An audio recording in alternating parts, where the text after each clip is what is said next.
recette du jour. Sauce aux arachides croquantes au rouleau printanier.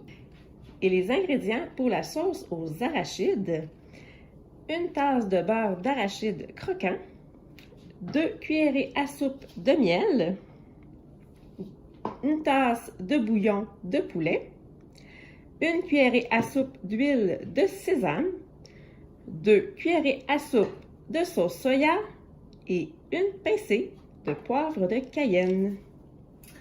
Alors, c'est super simple de faire soi-même. Le commerce va vous rendre la chose très facile en prenant déjà fait ou vendant un sachet. Sachez que c'est tous des ingrédients la plupart du temps que vous avez à la maison. Alors vraiment, dans un tour de main,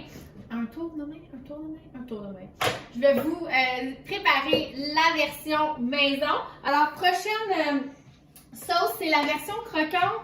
Moi, j'avais que du beurre d'arachide qui n'était pas croquant. Alors là, mon cerveau s'est dit, ben c'est pas vrai que je vais acheter du beurre d'arachide croquant juste pour l'événement. Alors, on va le croquer nous-mêmes. Dans mon hachoir, j'ai acheté les noix. On va tout simplement... Et si vous n'avez pas de beurre d'arachide, je vais aller même plus loin que ça. Vous pouvez rajouter de l'huile à l'intérieur et faire votre propre beurre d'arachide. C'est simple! Et voilà, je vais rajouter ça à l'intérieur de ma recette. Cette recette-là est un petit peu spéciale. Elle demande un 2 minutes de cuisson. On va utiliser beaucoup le micro-ondes dans l'objectif de te sauver du temps. Alors, je vais tout simplement le mettre à l'intérieur pour pouvoir envoyer ça en cuisson avec le reste. Donc, je pars ici de ma spatule. Y a-t-il une belle spatule propre quelque part? J'envoie ça ici à l'intérieur. Voilà, merci beaucoup. Elle n'est pas extraordinaire. Ah, merci. Je vais tout simplement couler ça. Je ne sais pas si vous voyez bien. Je me tente un petit peu. Voilà. Et ça va être la même cuisson que si j'étais sur le rond en 2 minutes. C'est un plastique qui survit à de haute température. Ceux qui me connaissent ne sont vraiment pas surpris par ce beau petit dégât. Ça fait partie de mes habitudes, mais ce qui rend très accessible ma cuisine. Tout le monde est capable de faire pareil. Voilà. Alors, je coule ici le miel. Alors, ça peut fonctionner avec n'importe... Si vous n'avez pas de miel, ça fonctionnerait avec du sirop d'érable. J'en suis presque certaine. Je rajoute ici du bouillon de poulet.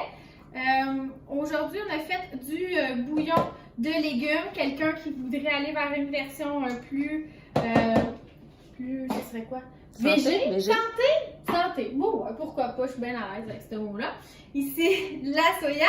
Fait que qu'est-ce qu'il fait? C'est que ça va cuire très rapidement. N'oublie pas l'huile de sésame grillée.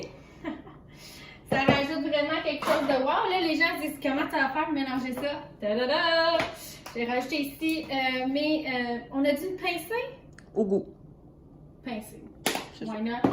Ceci est une pincée, mesdames et messieurs. Et tout simplement, aller ici mélanger mes ingrédients. Mon mari dirait, Debbie, tu prends toujours des plats qui sont trop petits. Ben oui, c'est l'histoire de ma vie. Si vous êtes gaffeur, vous pouvez le mélanger dans un bol et ça va faire la job, comme on dit. Mais, est-ce que je réussis toujours mes affaires? La réponse est oui! Alors, des fois, ça prend juste un peu plus d'huile de coude. Et voilà, ça commence à changer de couleur. C'est pour ça que je suis jamais abandonnée dans le fond. Alors, post-cuisson, ça va avoir un petit peu plus épaissi, je vous le montre. Voilà. Et on va aller servir ça encore une fois avec le rouleau, avec une superbe assiette de ce genre ou tout simplement dans la boîte à lunch. Et là, j'attire votre attention en remplacement d'une sandwich dans un petit contenant style comment on appelle ça? Lunchette, on aurait pu mettre la trempette d'un côté ainsi que le rouleau de l'autre côté. Pourquoi pas avec une petite salade de choux là. Alors, je vous souhaite une belle journée. J'espère que ça vous a inspiré.